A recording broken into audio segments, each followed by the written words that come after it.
Welcome back. ఇవాళ headline షోలో participate చేయడానికి వైఎస్ఆర్సీపీ ఎమ్మెల్యే ఆదిమూలపు సురేష్ గారు స్టూడియోకి రావడం జరిగింది. అలాగే విష్ణువర్ధన్ రెడ్డి గారు బీజేవైఎం నేత విజయవాడ నుంచి డిఎస్ఎన్జీ ద్వారా లైన్లో సిద్ధంగా ఉన్నారు.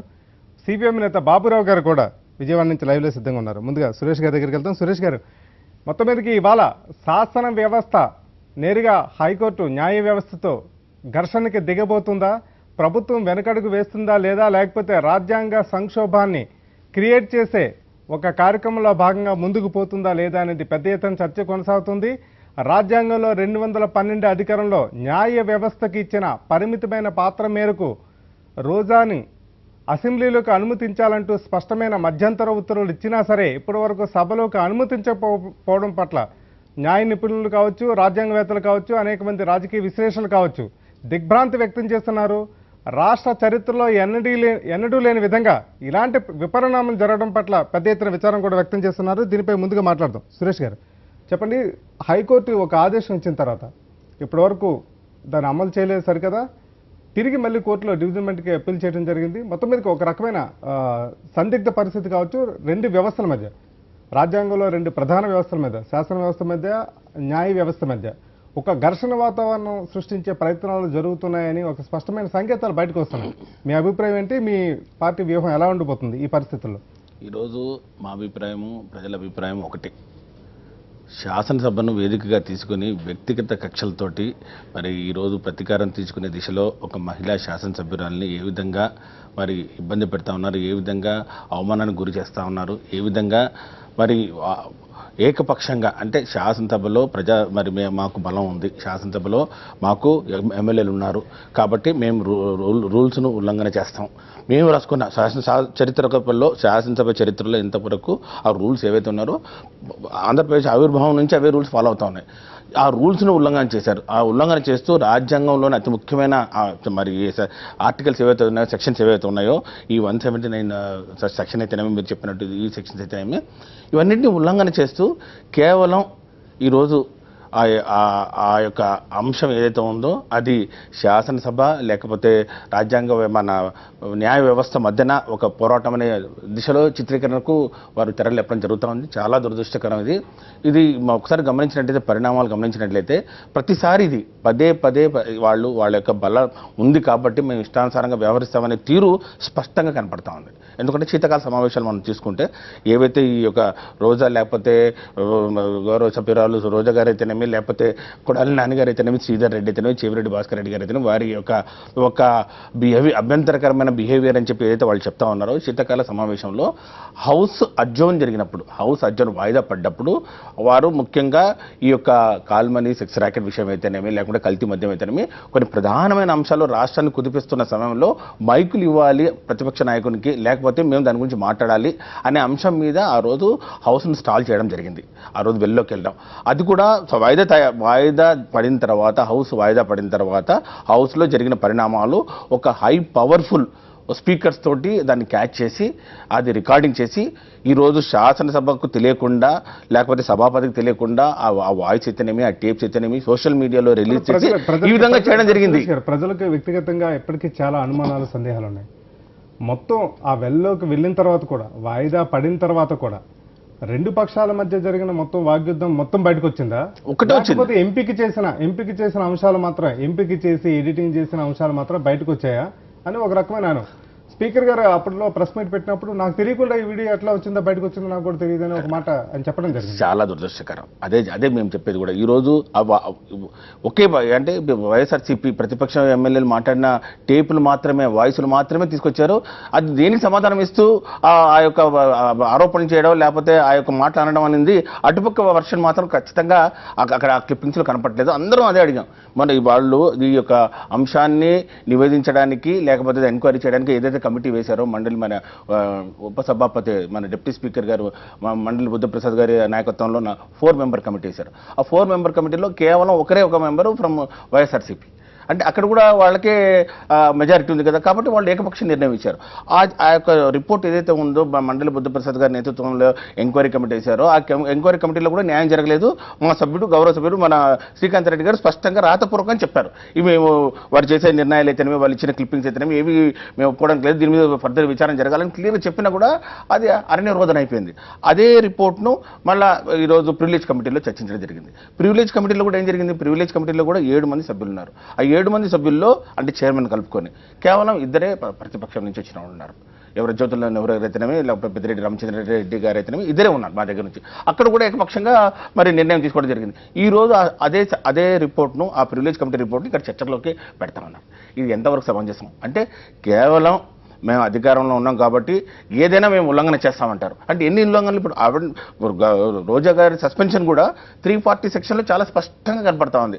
మేము రాసిన రూల్ బుక్లో 340 సెక్షన్ ప్రకారం ఎవరైనా కానీ ఒక అభ్యంతరకరమైన వ్యాఖ్యలు చేసినా అభ్యంతరకరమైన బిహేవియర్ ఉన్నా కూడా వారిని సస్పెండ్ చేయాలనుకుంటే అప్పుడు 6 నుంచి మిగిలిన సెక్షన్స్ ఎన్ని సెక్షన్స్ ఉంటే అన్ని సెక్షన్స్ సస్పెండ్ చేయొచ్చు, not more than that left clear చెప్పడం జరిగింది.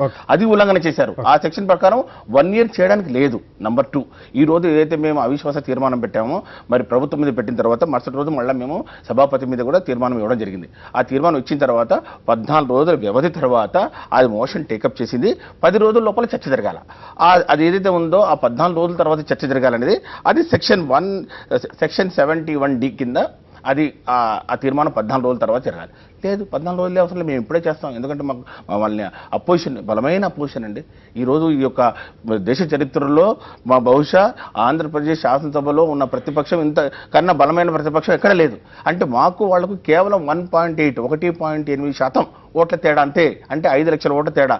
అంత బలమైన ప్రతిపక్షం పెట్టుకొని ఇవ్వండి, మా గొంతు నొక్కేస్తున్నారు, అరే మేము ప్రజా సమస్యలు మేము ఈరోజు మేము తీసుకొస్తాం, మాకు చెప్పండి, ఒక రోజు గారి సమస్య కాదు, మేము ఆ సమస్యలు ఇవ్వండి అంటే ఏది ఇవ్వట్లేదు. ప్రతిసారి పదే అడ్డు తగులుతూ ఉన్నారు. బడ్జెట్ మీద మాట్లాడాలన్నా కూడా ప్రతిపక్ష నాయకుడు మాట్లాడుతుంటే 20 సార్లు అడ్డు తగులుతూ ఉన్నారు. మరి అందరూ చూసే విధంగా వారు శాసనసభాపతి వ్యవహారాల శాఖ మంత్రి గారు ఏమంటారు, మీరు ఒక్కరెందుకు మాట్లాడతారండి, మీరెందుకు ఒక్కరెందుకు మాట్లాడతారండి, మిగతా వాళ్ళు మాట్లాడండి అంటుంటే మిగతా వాళ్ళకి మైకిస్తున్నారా? ఈ రోజు ఒకటే చెప్పేది మేము అంటే అక్కడ ఒకసారి ప్రజలకు కూడా తెలియాల్సిన అవసరం ఉంది. ఎందుకంటే ఆ శాసనసభలో మైకులు ఇవ్వాలంటే కూడా అడిగి అంటే ఎప్పుడు కావాలంటే అప్పుడు ఇవ్వాలంటే కేవలం 3కి అవకాశం ఉంటుంది. ఒకటి సభానాయకుడు ముఖ్యమంత్రి గారికి, 2ది ప్రతిపక్ష నాయకుడికి, 3 శాసనసభ వ్యవహారాల మంత్రి. మిగతా వాళ్ళు మేము క్వశ్చన్ ఆన్సర్స్ రూపంలోనూ 0 రౌండ్ రూపంలోనూ షార్ట్ డిస్కషన్లో రావాలి. కాబట్టి ఇది గమనించాలి ప్రజలు. అందుకే మేము జగన్ గారి ద్వారా మేము మా ప్రజల వాణ్ణి వినిపించాలని మా ప్రయత్నం. అది కూడా వాళ్ళు ఈరోజు అవకాశం ఇవ్వకుండా ఏకపక్షంగా నిర్ణయం చేసుకుంటున్నారు. ఈరోజు కూడా మేము అది కోర్టు ధిక్కారం ఈరోజు ఉంది. కోర్టు జడ్జిమెంట్ ఇచ్చిన తర్వాత న్యాయ వ్యవస్థలు మీరు అన్నట్టు ప్రధానంగా ఈ శాసనసభ అయితేనేమి, న్యాయ వ్యవస్థ అయితేనేమి, పరిపాలన విభాగం ఎగ్జిక్యూటివ్ అయితేనేమి, మన ప్రెస్ అయితేనేమి, ఈ 4 స్తంభాల మీద ప్రజాస్వామ్యం నడవాల్సిన అవసరం ఉంది. ఈరోజు ఒక సుప్రీంకోర్టు శాసనం అత్యున్నత న్యాయస్థానం నుంచి తీర్పు వచ్చిన తర్వాత కూడా దాన్ని కూడా మేము బేఖాతరు చేస్తాం, మేము పట్టించుకోం, మేము మళ్ళీ అప్పీల్కి పోతాం అని చెప్పి ఎందుకు బేషించాలకపోతున్నారని చెప్పి ఈ రాష్ట్ర ప్రజలు అడుగుతూ ఉన్నారు. మా వ్యూ కూడా అదే. ఈ రోజు ఒక మహిళా శాసనసభ్యురాల మీద ఈ విధంగా కక్ష కట్టి ఈ విధంగా పోవడం ఎంతవరకు సమంజసం? ఈ రోజు అందుకు మేము కంటెంప్ట్ కింద మేము కోర్టుకు వెళ్ళాం. కాబట్టి కోర్టుకు బాసటగా నిలబడాలని చెప్పి కూడా మేము ఈ రోజు మరి బహిష్కరించాలని చెప్పి ఒక నిర్ణయం తీసుకుంటా ఉన్నాం. వాళ్ళు ఇదే సమయాన్ని వాళ్ళు ఎంచుకొని ఈ రోజు ఆ యొక్క ప్రివిలేజ్ కమిటీ మోషన్ కూడా ఏకపక్షంగా సభ నడిపించి దాన్ని డిస్కస్ చేయాలని చెప్పి ఈ రోజు ప్రయత్నాలు చేస్తూ ఉన్నారు. రాష్ట్ర ప్రజలందరూ గమనిస్తూ ఉన్నారు. చాలా దుర్మార్గం ఇది. ఈ 2 సంవత్సరాలు ఇప్పటికి 7 సార్లు శాసనసభ మేము సమావేశాలు జరిగాయి. ప్రతిసారి ఇదే ప్రాబ్లం. ప్రజా సమస్యల గురించి చర్చించట్లేదు ప్రతిపక్షం అంటే ఎక్కడ అవకాశం ఇస్తా ఉన్నారు. ప్రతిసారి ఏదో ఒక అంశాన్ని తీసుకొచ్చేసి ఈ విధంగా మరి ఏకపక్షంగా డైల్యూట్ పక్కదో పట్టిస్తా ఉన్నారు. విజయవాడ నుంచి బాబురావు గారు మొత్తం మీదకి వైఎస్ఆర్సీపీ అనేక అంశాలను ఇక్కడ ప్రస్తావించడం జరిగింది. రాజ్యాంగ ఉల్లంఘన, శాసనసభ నియమాల ఉల్లంఘన, కోర్టు ఉత్తర్వుల ఉల్లంఘన, ఇలా అన్ని రకాలుగా ఉల్లంఘన జరుపుకుంటూ ముందుకు పోతున్నారు తప్ప ఎక్కడా కూడా ఒక అడుగు వెనకేసి ప్రజాస్వామ్య పరిరక్షణ అనేది ఉండట్లేదు. ఆ అంశాన్ని పట్టించుకోవట్లేదు.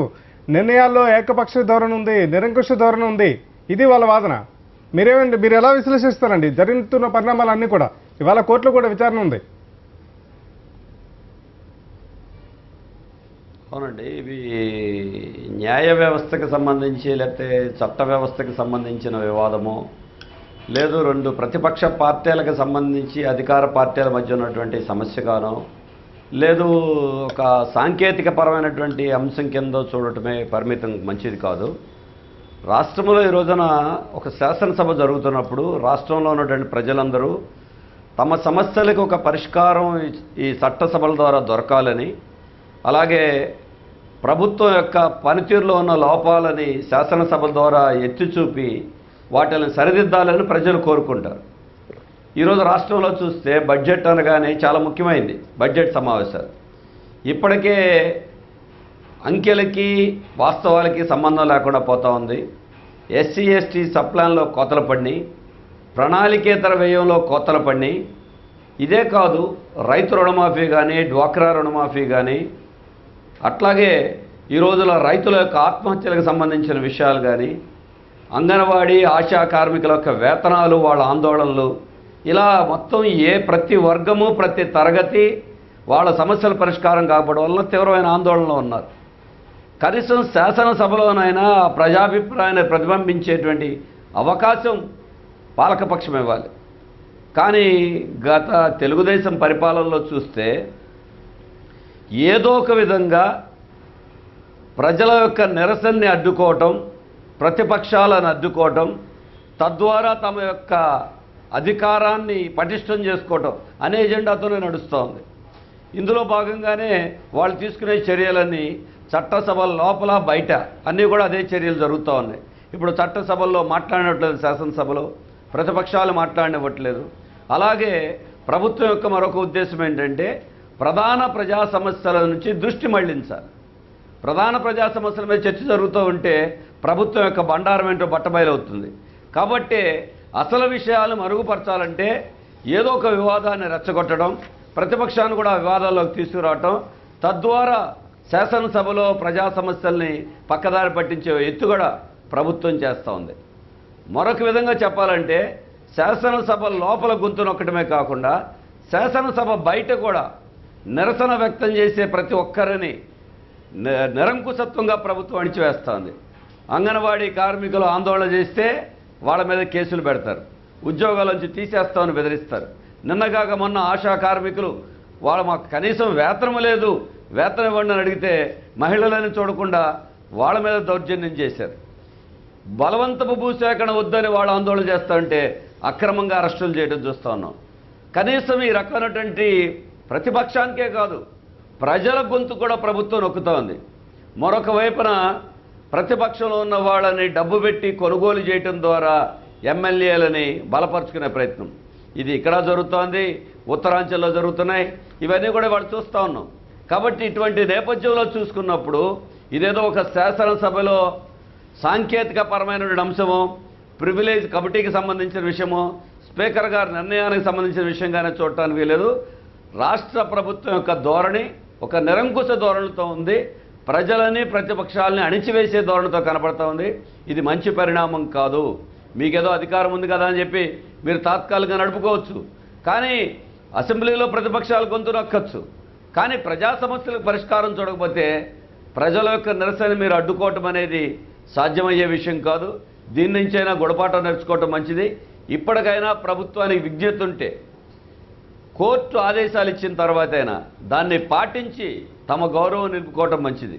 అంతేగాని డొంకద తిరుగుడు దీంట్లో మళ్ళీ వాళ్ళు ఏదో ప్రివిలేజ్ కమిటీ అని చెప్పి దాంట్లోంచి ఒక కొత్త రెజల్యూషన్ పాస్ చేసి ఏదో ఒక రూపంలో రాకుండా చేయాలంటే రేపు ఏం జరుగుతుంది? ఇంకా సంవత్సరం ఎందుకు? వాళ్ళకి ఇష్టారాజ్యంగా 4 సంవత్సరాలు సస్పెన్షన్ చేస్తే ఈ శాసనసభ కాలపరిమితి అంతా అయిపోతుంది. అంటే ఒక విధంగా చెప్పాలంటే ప్రజలు ఎన్నుకున్నటువంటి తీర్పును కూడా ఇది అగౌరవపరచడమే.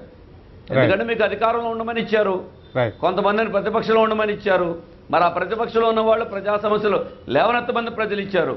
కాబట్టి ఇది 2 పార్టీల మధ్య సమస్యే కాదు, ఇది ఖచ్చితంగా ప్రజల యొక్క స్వేచ్ఛకు సంబంధించింది, ప్రజల యొక్క నిరసన వ్యక్తం చేసేది, ప్రజా సమస్యలు వ్యక్తం చేసేది.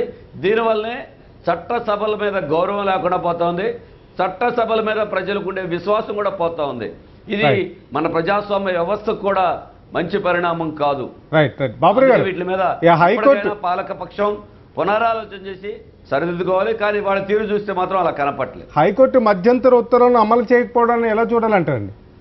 ఈ హైకోర్టు మధ్యంతర ఉత్తర్వులు న్యాయ సమీక్ష అధికారం కింద ఇచ్చిన ఆదేశాలని, మధ్యంతర ఉత్తర్వుల్ని న్యాయ సమీక్ష అధికారం అంటే మీకు తెలిసే ఉంటుంది బాబురావు గారు. రాజ్యాంగంలో సుప్రీంకోర్టుకున్న అత్యున్నతమైన, సుప్రీంకోర్టు కావచ్చు, హైకోర్టు కావచ్చు, ఉన్న అత్యున్నతమైన అధికారం చట్ట విరుద్ధంగా, రాజ్యాంగ మౌలిక స్వభావాలకు విరుద్ధంగా హక్కుల్ని హరించేలాగా, ప్రాథమిక హక్కులను హరించేలాగా మెజార్టీ నిర్ణయాలు తీసుకున్నా సరే, మెజార్టీతో అధికారంలో ఉన్న ప్రభుత్వాలు ఏవైనా సరే ఈ ప్రాథమిక మౌలిక స్వభావానికి విరుద్ధంగా ఒక నిర్ణయం తీసుకున్నప్పుడు అది రాజ్యాంగ విరుద్ధంగా కోర్టులు కొట్టేసే ఒక ప్రత్యేకమైన అధికారం. ఇలాంటి సిచ్యువేషన్లో కూడా తీసుకున్న ఒక నిర్ణయాన్ని, జారీ చేసిన ఒక ఉత్తర్వుని అమలు చేయకపోవడం పట్ల మనం ఎట్లా అర్థం చేసుకోవాలి? రాజ్యాంగాన్ని పరిరక్షిస్తున్నారా, లేకపోతే రాజ్యాంగం ఇచ్చిన పదవుల్లో కొనసాగుతూ ఆ రాజ్యాంగాన్ని పక్కన పెట్టేసి తోసేస్తున్నారా? అంటే ఇవాళ కొంతమంది ఏదో శాసనసభ, ఒక చట్టసభల వ్యవస్థ గొప్పదా లేకపోతే న్యాయ వ్యవస్థ గొప్పదా అనే వివాదం తెస్తున్నారు. అసలు న్యాయ వ్యవస్థ జోక్యం చేసుకోవాల్సిన అవకాశాన్ని అధికారంలో ఉన్నటువంటి చట్టసభల్లో ఉన్నటువంటి వారు ఎందుకు ఇస్తున్నారు? మరి అది ఈరోజు గుర్తించాలి. నిజంగా శాసన వ్యవస్థలు చట్ట ప్రకారం వ్యవహరిస్తే న్యాయ వ్యవస్థ జోక్యం చేసుకోవాల్సిన అవసరం ఉండదు. కాబట్టి ఆ రీతిలో చూడాలి. రెండోది, న్యాయ వ్యవస్థని నమ్మకం లేకుండా న్యాయ వ్యవస్థ ఇచ్చే తీర్పులను అగౌరవపరచడం అంటే రాజ్యాంగాన్ని అగౌరవపరచడమే. ఇది ఒక్క విషయంలోనే కాదు.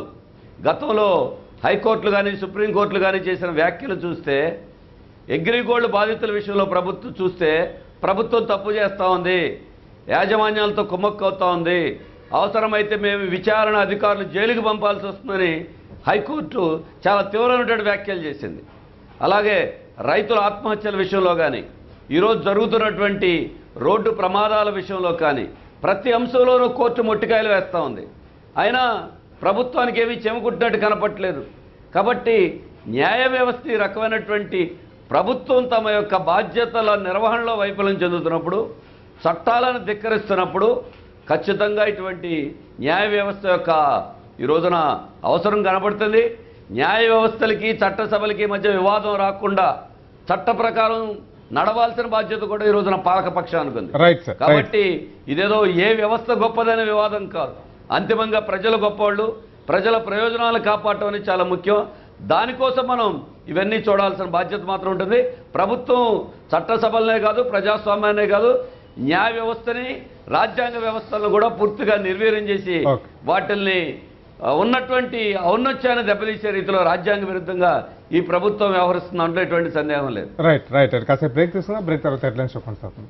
ఇవాళ హెడ్లైన్ షోలో భాగంగా హైకోర్టుతో శాసన వ్యవస్థ నేరుగా ఘర్షణకి దిగబోతుందా అనే సంకేతాలు చాలా స్పష్టంగా వస్తున్న నేపథ్యంలో డిస్కషన్ కొనసాగుతుంది. సురేష్ గారు, ఇందాక బాబురావు గారు చెప్పారు, కేవలం ఉన్న పరిస్థితులను ఒకసారి పునరాలోచించుకొని ఒకసారి వెనకడుగు వేయడం అవసరం. ఎందుకంటే ఏ వ్యవస్థ సుప్రీం అనే కన్నా రాజ్యాంగం అనేది చాలా ఉన్నతమైంది. ప్రజలు అనేవాళ్ళు చాలా ప్రజల పరిరక్షణ కోసం, దేశంలో ఉన్న 120 కోట్ల మంది ప్రజల పరిరక్షణ కోసం రాజ్యాంగం పనిచేస్తుంది. నిబంధనల ప్రకారమే ఇది శాసన వ్యవస్థ అయినా లేకపోతే హైకోర్టు అయినా రెండింటిలో కూడా పనిచేస్తున్న నేపథ్యంలో పరస్పర ఒక ఆదేశాన్ని ఇంకొకరు గౌరవించడం చాలా అవసరమైన అంశాన్ని కూడా చాలా తీసుకొచ్చారు. కానీ ప్రస్తుతం ఉన్న పరిస్థితుల్లో హైకోర్టు మధ్యంతర ఉత్తర్వులను గౌరవించలేని పరిస్థితి ఎందుకు వచ్చిందంటారు? ఎందుకంటే రిజిడ్గా పోతుంది గవర్నమెంట్ అనేది ఒక రకమైన అభిప్రాయం. ఈరోజు మనం గమనించినట్లయితే శాసనసభ అనవసరంగా ఒక బేషిజాలకు పోతుందని కనబడుతుంది. శాసనసభ అని చెప్పి నేను ఎందుకు అంటున్నానంటే, ఈరోజు శాసనసభ నడిపిస్తూ ఉంది అధికార పక్షం. ఈరోజు స్పీకర్ను వారు సభాపతి గారు కేవలం సభ యొక్క డెసిషన్స్ అయితేనేమి, సభ యొక్క ఆమోదాలను అయితేనేమి, లేకుంటే సభ తీసుకునే నిర్ణయాలను అయితేనేమి వారు వ్యక్తీకరించే వ్యవస్థలో ఉన్నారు. కాబట్టి సభను నడిపించేది ఈరోజు అధికార పక్షం అంటే శాసనసభ వ్యవహారాల మంత్రి గారు వారు ఏం చెప్తే అది ఈరోజు సస్పెండ్ చేస్తున్న సస్పెన్షన్, లేకపోతే ఈ యొక్క మెంబర్స్ని ఈరోజు వాళ్ళని ఈ హౌస్ నుంచి బయటకు పంపిస్తే బహిష్కరిస్తున్నాం, లేకపోతే ఈ రోజా గారిని 1 year సస్పెండ్ చేస్తున్నామంటే అవన్నీ ప్రతిపాదించేది ప్రభుత్వం తరఫున శాసనసభ వ్యవహారాల మంత్రి వారు స్పీకర్ గారు చెప్తే స్పీకర్ గారు సభ యొక్క ఆమోదాన్ని వారి ద్వారా బయటకు వస్తుంది ఈ వ్యవస్థ. ఇది మనం ఏర్పరచుకునే వ్యవస్థ. ఈ ప్రజాస్వామ్య వ్యవస్థలో మీరు అన్నట్టు ఈ చట్టసభలు అయితేనేమి, మన న్యాయ వ్యవస్థ అయితేనేమి ఒకరికొకరు గౌరవించుకోవాల్సిన అవసరం ఉంది. ఎవరు గొప్ప ఎవరు తక్కువ అనేది ఇవన్నీ పక్కన పెడితే న్యాయ సమీక్ష అనేది, జ్యుడిషియల్ రివ్యూ అనేది అట్మోస్ట్, ఇంకా టాప్ మోస్ట్. ఎందుకంటే మనం చూసాం ఈరోజు రాజ్యాంగాన్ని మనం రాసుకున్నాం, రాజ్యాంగ దినోత్సవం జరుపుకుంటా ఉన్నాం, లేకపోతే రిపబ్లిక్ డే జరుపుకుంటాం. ఇవన్నీ రాజ్యాంగం మీద ఉన్న గౌరవంతో మనం చేసుకుంటున్నాం. అఫ్కోర్స్ మన కాలానుగుణంగా ఈ రాజ్యాంగాన్ని మనం 100 సార్లు సవరించుకున్నాం. 100 సార్లు 100 అమెండ్మెంట్స్ 100 పైచులకు అమెండ్మెంట్ చేసుకున్నాం. ఎక్కడ బేసిక్ ద నేచర్ని స్వరూపాన్ని మార్చే అధికారం ఎవరికి లేదు. ఆ స్వరూపాన్ని బేసిక్ స్వరూపాన్ని ది స్పిరిట్ ఆ ప్రియాంబుల్ మన ఏదైతే పీఠిక ఏదైతే అనుకుంటామో రాజ్యాంగ పీఠిక ఇండియా ఇది sovereign socialistic secular democratic republic అని బేసిక్ మనం రాసాం. మన యొక్క heart is the heart of that. ఆ బేసిక్ స్వరూపాన్ని ఆ స్పిరిట్ అంటాం. మనం ఏదైనా ఒక జడ్జిమెంట్ ఇస్తే లెటర్ అండ్ స్పిరిట్ అంటాం. లెటర్ అంటే పదాల్లో ఉండేది, స్పిరిట్ అనేది దాని వెనక ఉన్న ఉద్దేశం. ఈరోజు ఆ లెటర్ అండ్ స్పిరిట్ను ఈరోజు మనం గౌరవించుకోవాల్సిన అవసరం ఉంది. ఈరోజు సాక్షాత్తు సుప్రీంకోర్టు చెప్పింది 1 డేలో ఇవ్వాలని చెప్పారు. అట్ ది సేమ్ టైం వాళ్ళు క్లియర్గా చెప్పడం జరిగింది. మేము ఈ యొక్క ఆవిడ బిహేవియర్ను రోజా గారి బిహేవియర్ను సంబంధించడం కాదు, బట్ హవెవర్ మీరు ఏదైతే ఒక రూల్స్ ఫ్రేమ్ చేసుకున్నారో ఈ రూల్స్ ప్రకారం మీరు నడవాలనుకుంటున్నారో ఆ రూల్స్ను మీరు ఉల్లంఘన చేసుకున్నారు కాబట్టి మేము ఇంటర్ఫియర్ అవుతున్నామని చెప్పారు. హైకోర్టు కూడా స్పష్టంగా జడ్జిమెంట్ ఇవ్వడం జరిగింది. దాన్ని గౌరవించుకొని దాన్ని తీసుకొని సరిదిద్దుకొని వేరే విధంగా పోవాలి. కానీ అరే ముఖ్యమంత్రి గారికి లేకపోతే రోజా గారికి మధ్య జరుగుతున్న ఘర్షణలా కనపడతా ఉంది. ఇది క్లియర్ అట్లాగా ఉంది. ఇది ముఖ్యమంత్రి గారు ఎప్పుడో వారు ఏదో చేశారు కాబట్టి ఎవరినైనా నేను క్షమిస్తాను, కానీ ఆవిడ మాత్రం క్షమించాను. వ్యక్తిగత ధోరణితో ముందుకు 200% ఆవిడ వాయిస్ ఉంది. ముఖ్యంగా సెక్స్ మనీ కాల్ మన ర్యాకెట్ ఉంది కదా, అదైతే ఉందో అదో కాల్ మనీ సెక్స్ ర్యాకెట్, ఆ విషయంలో ప్రత్యేకంగా మరి ఎవరో వ్యక్తిగతంగా తీసుకున్నారనే ఒక అభిప్రాయం మాత్రం ఖచ్చితంగా రాష్ట్ర ప్రజల్లో వచ్చిందని మాత్రం ఈ యొక్క ఎపిసోడ్ చూస్తే మాత్రం స్పష్టంగా కనపడతాం. విష్ణు గారు శ్రీహరి గారు, ఏం జరుగుతుంది అసలు? మిత్రపక్షంగా మీరు ఉన్నారు, ఏమైనా చెప్పే ప్రయత్నం చేస్తున్నారా రాజ్యాంగాన్ని గౌరవించాలని? ఒకవైపు రాజ్యాంగ దినోత్సవం సందర్భంగా ప్రధాని నరేంద్ర మోడీ రాజ్యాంగ మౌలిక స్వభావాల గురించి పెద్ద ఎత్తున అనేక కామెంట్లు చేశారు, అనేక వ్యాఖ్యలు చేశారు. దేశమంతా రాజ్యాంగానికి కట్టుబడి ప్రవర్తించాలి, రాజ్యాంగంలో పేర్కొన్న అన్ని అంశాలన్నింటినీ కూడా మనందరం ఒక పరిపూర్ణ స్థాయికి తీసుకురావడానికి ప్రతి ఒక్కరూ కృషి చేయాలని పెద్ద ఎత్తున రాజ్యాంగ దినోత్సవాలు జరిపింది ఎన్డీఏ ప్రభుత్వం. కానీ ఎన్డీఏలో ప్రభుత్వంలో మిత్రపక్షంగా ఉన్న టీడీపీ మాత్రం ఆ మౌలిక స్వభావాలకు దూరంగా అసలు రాజ్యాంగం ఈ రాష్ట్రంలో పనిచేయట్లేదు అన్న దూరంతో ముందుకు పోతుందనేది ప్రతిపక్షాల ఆరోపణ. శ్రీహరి గారు, దురదృష్టం ఏంటంటే రాజ్యాంగ వ్యవస్థలకు శాసన వ్యవస్థకు కోర్టుల మధ్య అగాధాలు ఏర్పడే పరిస్థితి అయితే స్పష్టంగా కనపడుతుంది. ఒకటి, రాజ్యాంగంలో ఉన్న 212 ప్రకారం శాసన వ్యవస్థకే పూర్వ అధికారాలు ఉన్నాయనేటువంటిది కూడా వాస్తవం. ఎందుకంటే ఈరోజు మనం ఉభయ సభలకు సంబంధించినటువంటి లోక్సభ రాజ్యసభకు సుప్రీంకోర్టు న్యాయమూర్తిని పిలిపించి అబ్సెన్షన్ పెట్టించినటువంటి చరిత్ర భారతదేశంలో ఉన్నటువంటి పార్లమెంట్ వ్యవస్థకు ఉంది.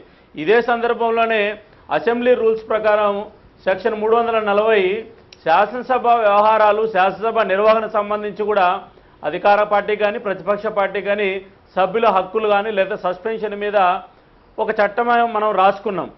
దీనికి అనుగుణంగా కూడా ఈరోజు వైఎస్ఆర్ కాంగ్రెస్ పార్టీ వాదన కూడా సెక్షన్ 340కి అనుగుణంగా రోజా గారి మీద ఒక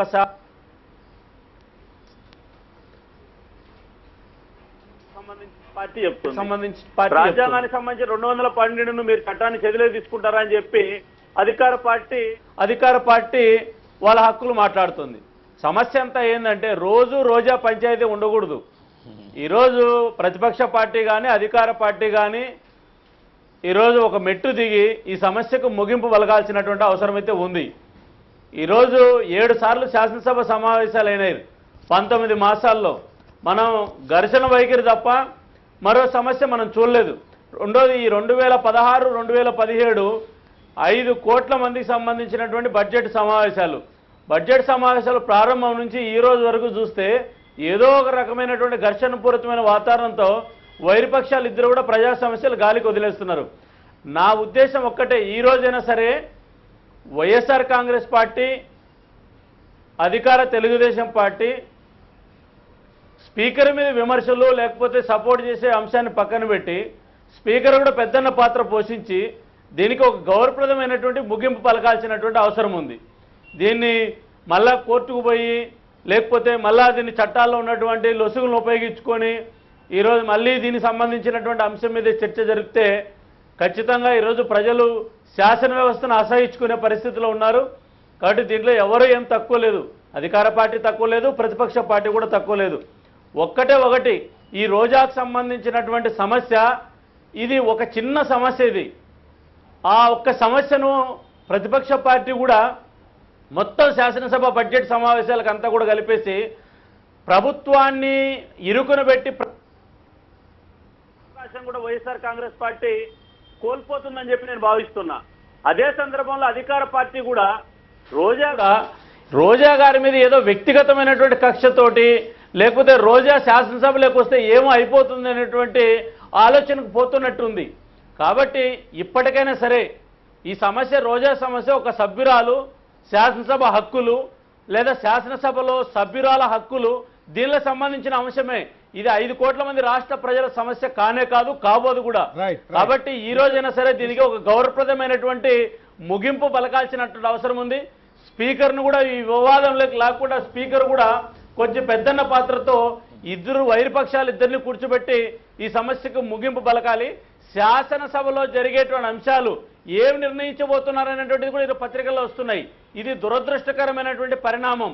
కాబట్టి ఈ శాసనసభలో ఈ రోజైనా సరే ఈ యొక్క రోజాకు సంబంధించినటువంటి అంశాన్ని గౌరవప్రదమైన ముగింపు పలికి అనేక సమస్యలు ఉన్నాయి. ఈరోజు విజయవాడ వేదిక మీదుగా 26 లక్షల మంది బాధితులు, అగ్రిగోల్డ్కి సంబంధించిన బాధితులు ఈరోజు 100 నుంచి 150 మంది ఆత్మహత్య చేసుకున్నారు. ఈరోజు తెలంగాణ శాసనసభ జరుగుతుంది, ఆంధ్ర శాసనసభ జరుగుతుంది. ఇంతకంటే ప్రధానమైన సమస్య, ఇలాంటి సమస్యల మీద చర్చించి బాధితులకు ఇబ్బందులు పడుతున్నటువంటి వాళ్ళకి న్యాయం చేస్తే ఈ శాసనసభ యొక్క గౌరవము విలువలు పెరుగుతాయని చెప్పి నేను గుర్తు చేస్తున్నా. గౌరవప్రదమైన ముగింపుకు ఈరోజు ఈ వైరుపక్షాలు శాసనసభ వేదిక ద్వారా ఈ యొక్క రోజా సమస్యను ఈ రోజుతో పరిష్కరించుకుంటే బాగుంటుందని చెప్పి నేను గుర్తు చేస్తున్నా. విష్ణు గారు, మీ పార్టీకి చెందిన శాసనసభ్యులు అసెంబ్లీలో ఉన్నారు, దాదాపు 4 ఉన్నారు, 2 మంత్రులు కూడా ఉన్నారు. మీరు ఏదైతే ఘర్షణ వైఖరికి దిగుతున్నాయని 2 పార్టీలను ఉద్దేశించి మీరు కామెంట్ చేశారో అందులో కూడా మీ పార్టీకి చెందిన మంత్రి భాగస్వాములు అయ్యారనే ఆరోపణ విమర్శలు ఉన్నాయి. ఎందుకంటే ఆయన కూడా నేరుగా భుజం మీద భుజం వేసి లేదు మీరు 2 మాట్లాడండి నేను ఇంకో మాట అంటాన్న ధోరణిలో నడుచుకుంటున్నారనేది ఒక విమర్శ. ఇలాంటి సమయంలో 2 పార్టీల మధ్య సయోధ్య కుదర్చాల్సిన బీజేపీ కూడా ఒక పక్షాన చేరి ఇట్లాంటి భాగస్వామ్యం అనే అంశాన్ని మనం ఎలా చూడాలంటారు? యాక్చువల్గా మన సభలో జరిగిన పరిణామాలు వస్తున్నాయి. సభలో ఉండేది 2 పక్షాలు. భారతీయ జనతా పార్టీ కూడా అధికార పక్షమే. ఈరోజు ప్రతిపక్షము అధికార పక్షం, తెలుగుదేశం పార్టీ భారతీయ జనతా పార్టీ భాగస్వామే. అయితే ఈరోజు ఈ సమస్యను పరిష్కరించాల్సినటువంటి బాధ్యత స్పీకర్ గారి మీద ఉంది. ఒకవేళ స్పీకర్ స్థానంలో ఉన్నటువంటి వ్యక్తులు ఎవరైనా కానీ ఈరోజు ఆ సమస్యకు బాధ్యత తీసుకోవాల్సినటువంటి అవసరం ఉంది. కాబట్టి నేను కూడా గుర్తు చేసేది ఏంటంటే అధికార పార్టీ కానీ ప్రతిపక్ష పార్టీ కానీ ఈరోజు కొంత విచిత్రమైన ధోరణి కనపడుతుంది. కొన్ని అంశాలకు సంబంధించి వచ్చేలకు స్పీకర్ నిర్ణయం తీసుకుంటారు అంటారు, స్పీకర్ గారు ఏమంటారు సభ నిర్ణయం తీసుకుంటుంది అంటారు. అంటే స్పీకర్ గారు సభ మీద నెట్టేసేటువంటిది కూడా కరెక్ట్ అయినటువంటిది కాదు. స్పీకర్ పెద్దన్న పాత్ర పోషించాలి. అవసరమైతే ప్రతిపక్ష పార్టీ కూడా సర్ది చెప్పాలి, అధికార పార్టీ కూడా సభ్య చెప్పాలి, చెప్పి ఈ సమస్యకు పరిష్కారం చేయాలి. ప్రతిపక్ష పార్టీ కూడా ఉదయం లేచినప్పటి నుంచి స్పీకర్ మీద చేసేటువంటి విమర్శలు ఏవైతే ఉన్నాయో అది ప్రతిపక్ష పార్టీ కూడా స్పీకర్ విశ్వాసాన్ని కోల్పోయేటువంటి ప్రమాదం ఉంది. సభ విశ్వాసాలు ప్రతిపక్షాన్ని మీద అధికార పక్షానికి ఉండదు, అధికార పక్షం మీద ప్రతిపక్షానికి ఉండదు. ఇద్దరికి ఉండాల్సింది స్పీకర్ వ్యవస్థ మీద, స్పీకర్ సీటు మీద. కాబట్టి ఈ రోజు స్పీకర్ బాధ్యత తీసుకొని ఈరోజు శాసనసభ వ్యవహారాల మంత్రి మీదనో అధికార పార్టీ మీదనో శాసనసభ మీద నెట్టేసి ఈ రోజా సమస్యను ఇంకా కొద్ది రోజులు గాలిలో పెట్టి ఈ శాసనసభలో బడ్జెట్ సమావేశాలన్నీ గాలికి వెళ్ళిపోకుండా స్పీకర్ బాధ్యత ఈరోజు కీలకం కాబోతుంది. స్పీకర్ పెద్దన్న పాత్రగా లేకపోతే ఒక తండ్రి పాత్రగా నిష్పక్షపాతంగా ఒకవేళ రోజా తప్పు చేసినా కూడా రోజాను తన ఛాంబర్కి పిలిపించి అవసరమైతే రోజా కూడా క్షమాపణ చెప్పినా పెద్ద తప్పేం లేదు. ఎందుకంటే గౌతు లచ్చన్న గారు లాంటి శాసనసభలో ప్రతిపక్ష నాయకుడు ఉన్నటువంటి వ్యక్తులు సభలో అనేక సార్లు క్షమాపణ చెప్పారు శాసనసభ పక్ష నాయకుడుగా. అంత శాసనసభ గౌరవం ఉన్నటువంటిది ఇది. కాబట్టి స్పీకర్ పెద్దన్న పాత్ర పోషించి ఈరోజు ప్రతిపక్ష పార్టీ మీద అధికార పార్టీ మీద నెట్టివేసి స్పీకర్ తమాషా చూసేటువంటి వ్యవహారం కాకుండా స్పీకర్ ఈ సమస్యకు ముగింపు పలకాలి, ఆయన బాధ్యత తీసుకోవాలి. రోజా సమస్య ఈ రోజుతో పరిష్కారం అయితే తప్ప ఈ శాసనసభ బడ్జెట్ సమావేశాలు 5 కోట్ల మంది సమస్యలు కనీసం పరిష్కరించేదానికి అవకాశం ఉంటుందని చెప్పి నేను గుర్తు చేస్తున్నా. రైట్ బాబురావు గారు ముగిద్దాం, సమయం తక్కువ ఉంది. ఇప్పుడు ఇది ఒక చెప్పారు బీజేపీ వేరే పక్షం కాదు అని. కాబట్టి జరుగుతున్న వివాదంలో తెలుగుదేశం బీజేపీ 2 కలిపి ఒక పాలకపక్షమే. కాబట్టి వివాదం పరిష్కారం కావాలని ఇక్కడ చెప్పడం కాదు, వివాదం రావడానికి పాలకపక్షం కారణం అయినప్పుడు దీనికి బాధ్యత వహించి తప్పును సరి చేసుకోవాల్సిన బాధ్యత అది తెలుగుదేశం బీజేపీ అవ్వచ్చు, పాలకపక్షం మొత్తం మీద ఉంది. అంతేకాదు ఈరోజు ఇప్పటికైనా సరే దీన్ని మన వివాదం పార్టీ కూడా ముగియటం ఏం లేదు, ఒకటే మన పార్టీ కాదు కూడా రోజు సమస్య. పార్లమెంట్లో అదే పని చేస్తుంది. రాజ్యసభలో లోక్సభలో మన పార్టీ కూడా చేస్తుంది. సిపిఎం పార్టీ ఈడ విష్ణు గారు, విష్ణు గారు, పార్లమెంట్ బాబురావు గారు ఈ పార్టీ కూడా ఢిల్లీలో చేస్తున్నది అదే పని. పార్లమెంట్ లో పరిణామాలు ఒక నిమిషం. కాబట్టి సిపిఎం పార్టీ ఇక్కడ సిపిఎం పార్టీ పార్లమెంట్ అయినా చెప్పే అసెంబ్లీ నిధులు అయినా చేసే వారే చెప్పారు చర్చకు మేతం కలిపి ఒకటే సంబంధం పక్షం. ఈ రోజు పార్లమెంట్లో రాజ్యసభ జరగడం చేస్తుంది సిపిఎం పార్టీ. రైట్ పక్కదో పడుతుంది. విష్ణు గారు, విష్ణు గారు, ఇష్యూ పక్కకి వెళ్తుంది. కాబట్టి విష్ణు గారు, విష్ణు గారు, ఇష్యూ పక్కకి వెళ్తుంది. పార్లమెంట్ లోను ఇక్కడ అదే చేస్తున్నారు. రైట్. ఒక్క నిమిషం అండి. ఇక్కడ మీరే చెప్పారు ఆ CPM పార్టీ వాళ్ళు టీవీలో నీతులు చెప్తారు. రైట్. తప్పులు కూడా వాస్తవానికి దూరంగా ఉంటారు. రైట్. కాబట్టి అందుకే బాబు కొంచెం బాగుందంటే ఈ శాసనసభలో ఒకరు ఇద్దరు సభ్యులు ఉంటే అన్యాయం ఉండదు. జరుగుతుంది. రైట్. ఇది పాలక ప్రతిపక్ష పార్టీల సమస్య కాదు, ప్రజల హక్కులకి సంబంధించిన సమస్యగా రైట్ సార్. వాళ్ళ నేను కూడా సమస్యలు ఒక నిమిషం, ఎప్పటికైనా ఒక నిమిషం అన్న రైట్. బాబురావు అన్న, రీతిలో వ్యవహరించడం బాబురావు అన్న, ఒక నిమిషం జస్ట్ వెయిట్. పాలక పక్షం తెలుగుదేశం బీజేపీ ఇద్దరు కూడా అసెంబ్లీలో వాళ్ళ యొక్క గౌరవాన్ని వాళ్ళ వైఖరిని చక్కగా ప్రదర్శిస్తే వారికి మంచిది, రాష్ట్రానికి బాబురావు గారు మంచిది. ఒక నిమిషం. పార్లమెంట్ విష్ణు గారు, విష్ణు గారు, ఒకే నిమిషం. సిపిఎం పార్టీ విష్ణు గారు, ఒకే సలహా ప్రశ్న. ఒకసారి ఢిల్లీకి చెప్పండి. విష్ణు గారు, అన్న ఒక నిమిషం. విష్ణు గారు, ఒకే ప్రశ్న. ఆ. న్యాయ సమీక్ష అధికారం కింద హైకోర్టు తీసుకున్న మధ్యంతర ఉత్తర్వుల్ని శాసన వ్యవస్థలో ఎవరైనా అధికార పార్టీ కావచ్చు, స్పీకర్ కావచ్చు, గౌరవించాలా వద్దా? ఒకే ఒక ప్రశ్న సూటిగా చెప్పాలి. 100% రోజా మీద కోర్టు ఇచ్చినటువంటి తీర్పును గౌరవించి ఆ రోజు అమలు చేసి తర్వాత ఒకవేళ ఆ సెక్షన్ ఆ రాజ్యాంగం ఇచ్చిన 212 ఏదైతే అధికారం మనకు హక్కులు ఇచ్చారో Right. స్పీకర్ గాని శాసనసభ గాని దాని మీద చర్చించింటే బాగుండేది. Right. ప్రభుత్వం కొంత దీన్ని పట్టువిడుపు ధోరణితో పోయింటే బాగుండేది నా Right. అభిప్రాయం. Right. అదే Right. సందర్భంలో ప్రతిపక్ష పార్టీ కూడా ఈ రోజు ఒక ఘర్షణ వైఖరి విడనాడి ఈ రోజు శాసనసభ జరిగేదానికి ప్రభుత్వానికి ప్రజా సమస్యలు చర్చించడానికి నేను చెప్తాను. విశ్వన్న చెప్పిన దాంట్లో ప్రజా సమస్యలకు ప్రాధాన్యత ఇవ్వడం లేదనేది స్పష్టంగా విష్ణు గారు అన్న చెప్పిన మాట నేను ఒకటే చెప్తా ఉన్నాను. మేము పాలక పక్షంలో ఉన్నామని చాలా అంశాల మీద ప్రత్యేక హోదా అయితేనేమి, లేకపోతే మన బడ్జెట్లో కేటాయింపులు రాకపోవడం అయితేనేమి, లేకపోతే కేంద్రం నుంచి నిధులు అయితేనేమి, వాళ్ళు విభజించిన పోలవరం ప్రాజెక్ట్ మీద అయితేనేమి బీజేపీ విభజించిన సందర్భాలు చాలా ఉన్నాయి.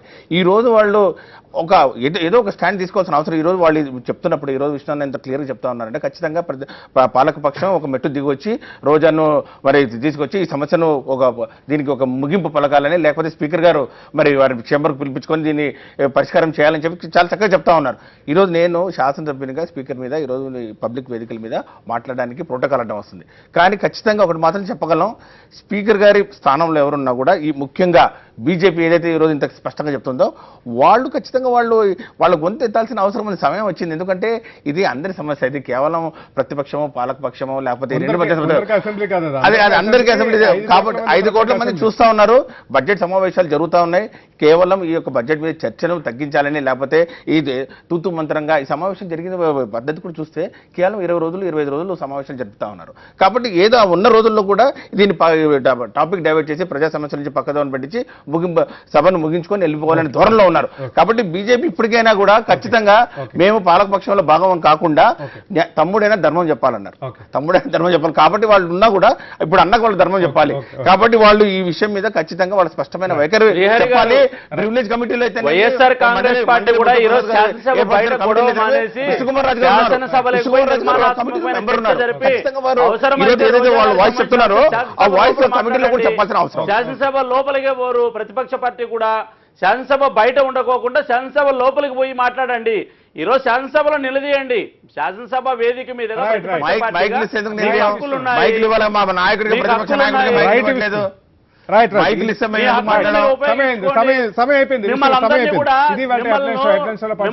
సురేష్ గారికి, విష్ణువర్ధన్ రెడ్డి గారికి, బాబురావు గారికి ధన్యవాదాలు. రేపు హెడ్లైన్ షోలో మళ్ళీ కలుసుకుందాం. Signing off Srihari. తదుపరి తాజా వార్తలతో బులెటిన్ ప్రసారం అవుతుంది.